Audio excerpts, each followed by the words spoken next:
다니엘서 4장 24절부터 28절까지 말씀입니다. 우리 다 같이 한 목소리로 읽도록 하겠습니다.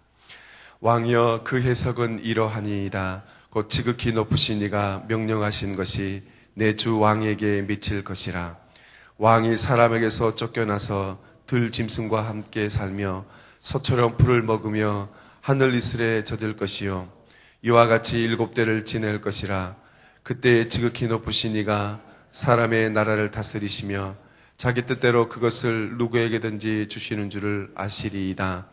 또 그들이 그 나무 뿌리에 구루터기를 남겨두라 하였은즉 하나님이 다스리시는 줄 왕이 깨달은 후에야 왕의 나라가 견고하리이다. 그런즉 왕이여, 내가 아뢰는 것을 받으시고 공의를 행함으로 죄를 사하고 가난한 자를 긍휼히 여김으로 죄악을 사하소서. 그리하시면 왕의 평안함이 혹시 장구하리이다 하니라. 이 모든 일이 다 느부갓네살 왕에게 임하였느니라. 아멘. 느부갓네살 왕이 다니엘에게 말한 그 꿈을 이제 드디어 해석하기 시작을 합니다. 그 해석을 할 때 죄송합니다. 다니엘이 이제 느부갓네살 왕의 꿈을 쭉 해석을 하면서 그 꿈에 대한 내용이 쭉 이루어지고 있습니다. 그런데 25절에 보면 왕이 사람에게서 쫓겨나서 들 짐승들과 함께 살며 하며 쭉 이야기하고 있습니다. 보면 사람들에게라고 했을 때 누구일까? 왕의 측근들이겠죠. 그 측근들에게 쫓겨나서 이제 짐승처럼 함께 살고 또 소처럼 먹으며 거의 짐승과 같은 그런 생활을 하는 것을 볼 수 있습니다. 보통 사람들 다 그렇지는 않지만 우리가 망할 때 보면 사람들이 가장 신뢰했던 사람들에게 이렇게 배신당하고 하는 그런 일들이 많은가 봐요. 느부갓네살 왕도 그랬던 것 같습니다.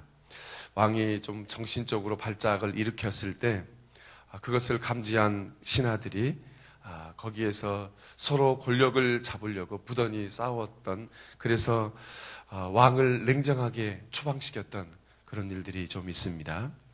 왕 그렇게 쫓겨나죠.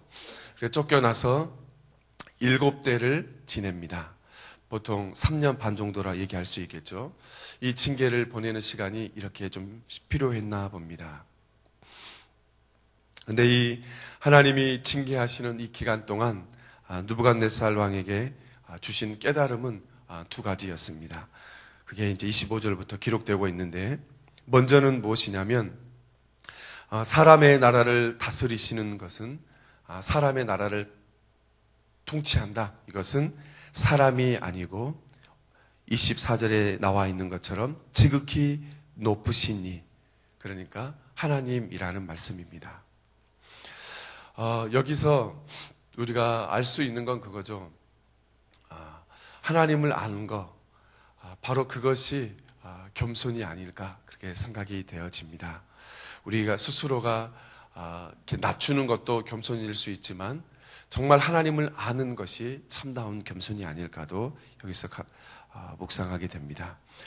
둘째로는 이 하나님이 징계하시는 동안 느부갓네살 왕이 깨닫게 되는 것, 그것은 우리에게 주시는 분도 하나님이시고 빼앗아 다른 사람에게 주시는 분도 하나님이시라는 것을 알게 되는 것이죠. 그때까지만 해도 느부갓네살 왕은 자기의 힘과 자기의 권력으로 이 모든 일이 이루어졌다고 생각을 하게 된 것입니다. 그런데 느부갓네살 왕은 그것을 깨달아야만 했습니다. 왜? 주시는 이도 하나님이시고 빼앗아서 다른 사람에게 주시는 이도 하나님이시다, 그것을 깨닫게 되었어야만 했습니다. 그런데 하나님께서 그렇게 다니엘을 통해서 꿈을 해석하면서 느부갓네살 왕에게 그런 얘기를 하죠. 26절에 보면 또 그들이 그 나무 뿌리에 구루터기를 남겨두라 하였다.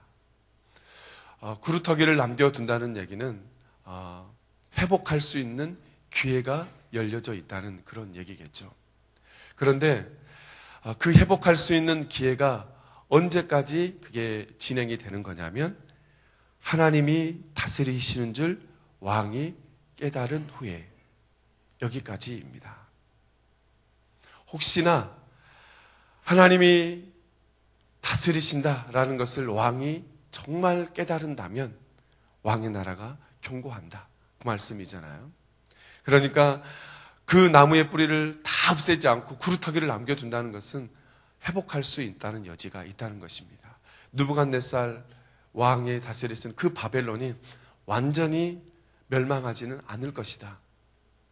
만약 느부갓네살 왕이 다시 하나님만이 온 세상을 다스리시는 그분이라는 것을 깨달은다면 견고할 수 있을 것이다. 그러니까 여기서 보면 회복할 수 있는 기회를 준 거죠. 회복할 수 있는 기회를 다시 한번 허락해 준 거죠. 그런데 그 회복할 수 있는 그 기회가 언제냐? 그것은 왕이 깨달은 거예요. 왕이 깨달아야만 하는 것입니다. 왕의 깨달음입니다. 그걸 다른 말로 하면 회개죠. 왕이 회개해야 되는 것이죠. 왕이 회개한다. 이건 무슨 얘기일까요? 그것은 느부갓네살 왕이 진정으로 하나님을 믿는 것입니다. 이게 느부갓네살 왕이 받은 기회입니다. 하나님은 느부갓네살 왕의 그 꿈을 다니엘을 통해서 해석을 하면서 그 왕에게 이런 기회를 주고 있는 것입니다. 그런데 그 기간이 언제냐? 그렇게 회복할 수 있는 기간, 그게 7대죠. 보통 이것을 우리 연수로 해석하자면 3년 반 정도 됩니다. 그 3년 반 동안 기회가 주어지는 거죠. 회복할 수 있는 기회가 주어진 그런 말씀이라는 거예요. 그런데 구체적으로 그러면 회개하고 하나님을 믿는다. 그것이 어떤 모습으로 나타날 것인가? 그것을 말씀하고 있는 게 27절입니다. 왕이여 내가 와려는 것을 받으시고 공의를 행함으로 죄를 사하고 가난한 자를 긍휼히 여김으로 죄악을 사하소서. 그리하시면 왕의 평안함이 혹시 장구하리이다 하니라. 이게 무슨 내용일까요? 하나님이 결정을 하셨습니다. 하나님이 뜻을 정하신 거죠. 하나님 마음에도.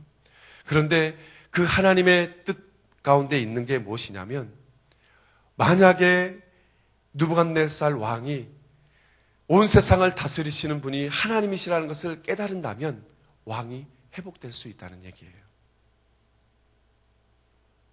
근데 그 회개하는 거, 그 회개라고 그랬잖아요.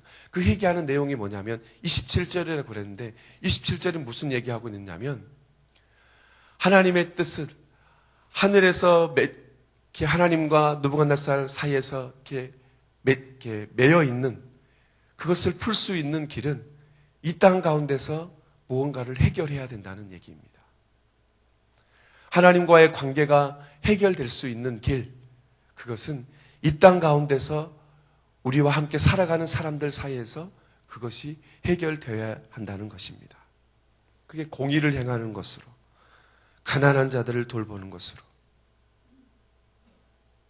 하나님의 뜻이 이 땅 가운데 이루어지는 것과 같은 말씀이잖아요.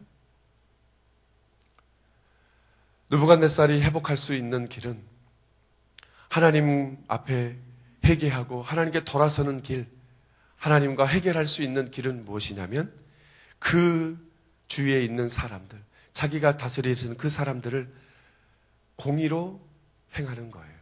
그러고 보면 이 바벨론 왕국은 공의로 세워지지 않았다는 얘기겠죠. 사람들을 핍박하고 사람들을 죽이고 사람들을 억압하며 피 흘림을 통해서 이루어진 나라가 바벨론이라는 그런 얘기 아니겠습니까? 그것으로 세워진 나라가 다시 전적으로 회개하라는 거예요. 그 방향선회를 정확하게 하라는 거예요. 자기 자신을 철저하게 부인하라는 거예요. 그렇게 세워진 나라인데 그렇게 세워진 나라를 보고 철저하게 다시 시작하라는 거예요. 공의로 이 나라를 세워라. 가난한 자들을 돌보아라. 이렇게 얘기하고 있습니다. 그런데 결국에는 여러분 28절에서 보면 그 3년 반 동안이라는 그것이 주어졌다 할지라도 이 느부갓네살 왕이 이 경고를, 이 기회를 듣지 않은 거죠. 그래서 다니엘을 통해서 말씀하신 하나님의 모든 뜻이 느부갓네살 왕에게 그대로 다 이루어집니다. 하나님은 다니엘을 통해서 분명히 이 왕에게 기회를 주신 겁니다. 회개할 수 있는 기회를 준 거죠. 그런데 이 느부갓네살 왕은 그것을 감지하지 못한 거죠. 그것을 우습게 여긴 거죠. 그것이 문제입니다. 제가 이 본문을 쭉 묵상을 하면서 제가 전에 그 설교했던 내용 중에 이렇게 설교할 때 처음 이렇게 시도했던 그 이렇게 내용이 좀 생각이 났어요. 혹시 여러분 하인리히 법칙이라고 혹시 들어보셨나요? 이게 하인리히 법칙이 뭐냐면 이 하인리라는 사람이 만든 거거든요. 1931년 정도에. 근데 이분의 직업이 보험사 직원이었어요. 이 직업의 특성상 산업재해부터 시작해서 수많은 사건, 또 교통사고를 포함해서 많은 사고를 이렇게 접하게 됐습니다. 그래서 그것을 보면서 거기에 공통되는 법칙이 있다라는 거예요. 그 법칙을 얘기한 게 하인리히 법칙입니다. 말하자면 이런 법칙이 있어요. 1대 29대 300이라는 법칙이 있습니다. 1대 29대 300이라는 법칙이 있어요. 이게 무슨 얘기냐면 뒤부터 조금 해석하자면 어떤 큰 일, 정말 대형 사고, 그 사고가 일어나기 전에, 그러니까 일이 대형 사고예요. 이기 전에 아주 사소한 일들이 300가지가 일어나더래요. 300가지가. 그리고 그 사소한 일보다 조금 더 중요한 일이 29가지가 일어나더래요. 그리고 나서 대형 사고가 뻥 터진대요. 그러니까 우리 주위에 일어나는 수많은 일들, 사건, 사고는 이미 그 전부터 300개의 사소한 일로 그런 징후들이 계속 일어난다는 거예요. 그리고 그것보다 더 중요한 29가지의 중요한 일들이 또 일어난대요. 그리고 나서 대형 사고가 푹 이렇게 일어난대요. 그것을 이 하인리가 본 거예요. 그리고 이것을 1931년에 발견한 겁니다. 그래서 하인리히 법칙이라고 하는 거죠. 제 얘기인데 제가 한번 이렇게 CT를 한번 찍었거든요. 병원에서. 근데 뭐 아무렇지도 않게 여러분이 이렇게 CT를 그냥 쭉 찍잖아요. 그런데 아무렇지 않게 찍었는데 제 이 왼쪽 아래쪽에 폐결절이 의심된다는 거예요. 혹시 아시는 분들 계시겠지만 그래서 뭐 대수롭지 않게 생각했어요. 근데 이제 교회 와가지고 이제 인터넷을 딱 검색을 해보니까 이게 폐결절과 폐암 이렇게 막 검색어가 계속 뜨는 거예요. 그래서 이게 그때 의사가 그러더라고요. 아는 게 병이라고. 그때부터 제가 조금 목사지만 이게 조금 심장이 조금 벌렁거렸습니다. 긴장이 엄청 되더라고요. 그래서 큰 병원 가서 CT를 찍으라고 하더라고요. 그래서 CT를 찍었습니다. 근데 이제 결론적으로 얘기하자면 별거 아니었어요. 별거 아니었습니다. 근데 이제 제가 이제 그것을 이제 겪으면서 제 딴에는 되게 조금 심각했거든요. 폐결절이 저도 이제 나이가 40이 넘어가면 그때부터는 폐암 쪽으로 가는 게 많대요. 그런 사례도 많고. 그래서 되게 이제 걱정을 했습니다. 근데 이제 다행히 그렇게 아니어서 이제 그것을 겪으면서 이제 지금부터는 조금 민감하게 됐어요. 이제 벌써 죄송하지만 건강을 생각할 나이가 되었나? 그래서 몸에 조그만한 이상 징후가 나오면 조금 이제 민감해지기 시작했어요. 그런 것 같아요. 몸이 조금 이렇게 아플 때 큰 병을 이루기 전에 이미 그 이상 징후들은 계속 우리 몸에 사인을 준다고 생각을 합니다.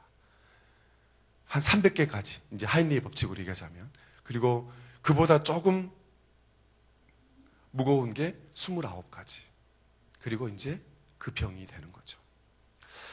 제가 이제 이것을 생각하면서 우리 신앙생활에 한번 적용해 봤어요. 교회도 마찬가지고요. 한국교회도 그렇고, 한국교회에 대해서 뭐 여러 가지 있지만, 어르신들께서 많이 얘기하고 있지만, 한국교회가 조금 이렇게 조금 내리막길에 있다. 저는 격한 표현을 쓰기는 싫고, 그런데 그렇게까지 내려가기까지 교회 안에, 한국교회 안에 이상 징후들이 너무 많이 일어났습니다. 그런 징후들이 계속 일어나고 있는 거예요. 그리고 그 중간 단계의 징후들도 일어나고 있어요. 그런데 그 징후들이 일어날 때 우리가 해야 될 것은 무엇이겠어요? 그것이 이상하다. 그것이 이렇게 가면 안 된다. 회개해야 된다. 다시 일어나야 된다. 라는 그것을 가지고 하나님 앞에 다시 자성하고 다시 한번 내 자신을 되돌아보고 내가 잘못한 게 무엇이 있나 그것을 발견하고 하나님 앞에 다시 서야 될 거 아니겠어요? 그런데 그것을 못 깨달은 거예요. 그때 심각성으로 한국교회는 내리막길에 계속 갈 수밖에 없는 거죠. 하나님이 우리가 그런 징후를 주신다고 하는 것은 느부갓네살에게 기회를 주시는 것처럼 우리에게도 기회를 주시는 거죠. 회복할 수 있는 기회를 주시는 거죠. 다시 하나님만이 이 땅의 주인이시라는 것을 고백하라고, 깨달으라고, 하나님만이 주인이시라는 것을 우리로 하여금 깨달으라고 기회를 주시는 거죠. 우리가 그것을 못 들은. 우리 개인에게도 마찬가지 아니겠어요? 하나님께서 우리에게 계속해서 우리에게 말씀하시는 부분이 있을 거예요. 우리 개인에게 너 그러면 안 돼. 그렇게 살면 안 돼. 그렇게 신앙생활 하면 안 돼. 야, 너 그렇게 누구 미워하면 안 돼. 그렇게 하면 안 된다고. 주님은 나에게 계속해서 그런 사인을 계속 주심에도 불구하고 그것을 대수롭지 않게 여기는 거예요. 그건 그 일들이 계속 반복되었을 때 나도 모르는 사이에 어느 순간에 내 신앙이 병들고 완전히 나락으로 빠지는 그런 일들이 비일비재하는 거 아니겠습니까? 사랑하는 성도 여러분, 주님께서 우리에게 징후를 주시는 것은 우리가 다시 한번 회복할 수 있는 기회를 주시는 겁니다. 그것을 붙잡으시기 바랍니다. 하나님께서 여러분에게 혹시 주신 기회가 있습니까? 말씀하시는 음성이 있으십니까? 느부갓네살에게 주시는 것처럼 조금 어려운데 상황이 어려우면서 그 상황을 겪게 하시면서 여러분의 마음속에 지금 외치는 음성이 있으세요? 외써 예면하는? 여러분 그것을 진지하게 붙드십시오. 그리고 하나님 앞에 다시 서보십시오. 그리고 회개하십시오. 하나님만을 바라보십시오. 하나님 제가 무엇이 잘못되었습니까? 그리고 하나님 앞에 다시 바로 서는 그런 우리의 모습들이 되었으면 좋겠습니다. 한국교회도 얘기하고 그렇지만 우리 자신을 한번 되돌아보고 하나님의 그 우리에게 주시는 민감함, 징후들을 민감하게 한번 받아들여서 하나님 앞에 회개할 수 있을 때 회개하고 바르게 설 수 있을 때 바르게 설 수 있는 그런 기회가 여러분에게 있기를 바랍니다. 그래서 여러분의 삶의 신앙에 회복이 되고 많은 열매로 주님께 영광을 돌리는 그런 은혜가 있기를 주님의 이름으로 간절히 축복합니다. 기도하겠습니다. 하나님 아버지 은혜를 감사합니다. 오늘 함께 하나님의 말씀을 묵상하였습니다. 하나님 오늘 주신 말씀을 붙들고 혹시 우리 가운데 하나님께서 계속 회복할 수 있는 징후와 징조를 우리가 계속 주심에도 불구하고 우리가 그것을 애써 외면하고 있지는 않은지요. 하나님 그것에 민감하며 하나님 우리가 회개할 부분은 회개하고 고쳐나갈 부분을 고쳐나가면서 하나님 앞에 바로바로 서 나가는 저희들의 모습이 될 수 있도록 도와주옵소서. 예수님의 이름으로 기도합니다. 아멘. 우리 공동 기도문 교육 같이 기도하시겠습니다. 제가 먼저 하겠습니다. 10년, 20년, 아니 주님 재림하실 때까지 내다보며 다음 세대를 사랑으로 품고 세워가게 하옵소서.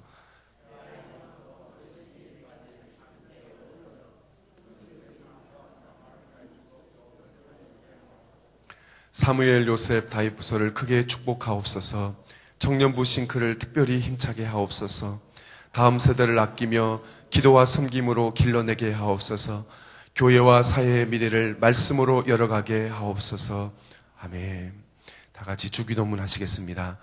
하늘에 계신 우리 아버지, 아버지의 이름을 거룩하게 하시며 아버지의 나라가 오게 하시며 아버지의 뜻이 하늘에서와 같이 땅에서도 이루어지게 하소서. 오늘 우리에게 일용할 양식을 주시고 우리가 우리에게 잘못한 사람을 용서하여 준 것 같이 우리 죄를 용서하여 주시고 우리를 시험에 빠지지 않게 하시고 악에서 구하소서. 나라와 권능과 영광이 영원히 아버지의 것입니다. 아멘. 지금 들은 말씀이 내 삶으로 이어지게 하옵소서. 말씀삼 운동을 위해서 말씀삼 성경대학 교구 리더 모임, 특별히 매일 말씀 묵상을 위해서 온 세계 선교를 위해서 기도해 주십시오. VIP 전도 사역을 위해서 기도해 주시고 종교개혁 정신을 다시 회복하는 한국교회가 되게 하여 주옵소서. 청년들의 진로, 취업 문제, 결혼 문제, 가치관의 문제를 위해서 기도해 주시고 계속해서 수험생과 취업생을 위해서 여러분 이름 불러가며 같이 기도해 주시고 여러분의 각자 기도를 하나님께 아뢰신 후에 자유롭게 돌아가시겠습니다. 다 같이 기도하시겠습니다.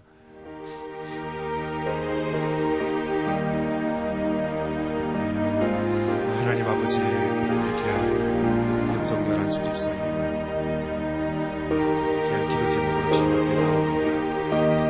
담대한 믿음으로 삶이 행복해지고 특별히 귀한 건강을 지켜주시고 둘째 10월 26일에 승진치고